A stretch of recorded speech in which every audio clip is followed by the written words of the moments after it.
अस्सलाम वालेकुम व्यूवर्स, उम्मीद करता हूँ आप सब खैरियत से होंगे। तो आज का हमारा एक न्यू व्लॉग, एक न्यू कंटेंट के साथ। तो आज मैं आपसे गुफ्तगू करने चाह रहा हूँ मुख्तलिफ टॉपिक्स पर।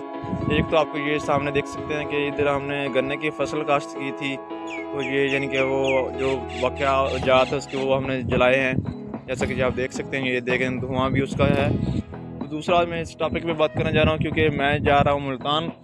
तो क्योंकि काफ़ी छुट्टियों में सेमेस्टर के पेपर दे के आया था, काफ़ी छुट्टियाँ निकाल ली हैं, तो अब काफ़ी सेमेस्टर छुट्टियों के बाद अब जा रहा हूँ मैं मुल्तान। तो अगर बात की जाए हॉस्टल के बारे में, तो हॉस्टल को भी अगर रहना वहाँ है तो हॉस्टल को भी घर बना के रहना पड़ता है।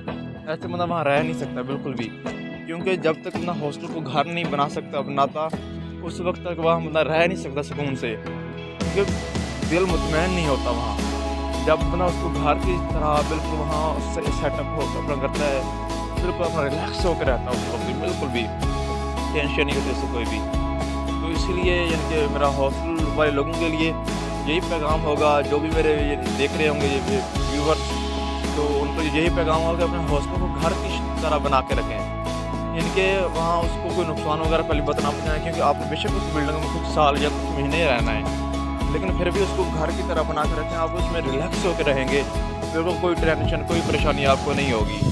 तो मेरा यही पैगाम होगा कि आप बिल्कुल अपने घर की तरह उसको बना कर रखें, यानी अपना घर ही समझें, अपना दूसरा घर उसको समझें। तो उम्मीद करता हूँ आपका व्लॉग आपके साथ अच्छा लगा होगा आपको। तो अगर वीडियो अच्छी लगी तो वीडियो को लाइक और कमेंट में लाजमी बताइएगा कि आपको कैसा लगा हमारा आज का व्लॉग। तो बहुत बहुत शुक्रिया। अल्लाह हाफ़िज़, मिलते हैं नेक्स्ट वीडियो में।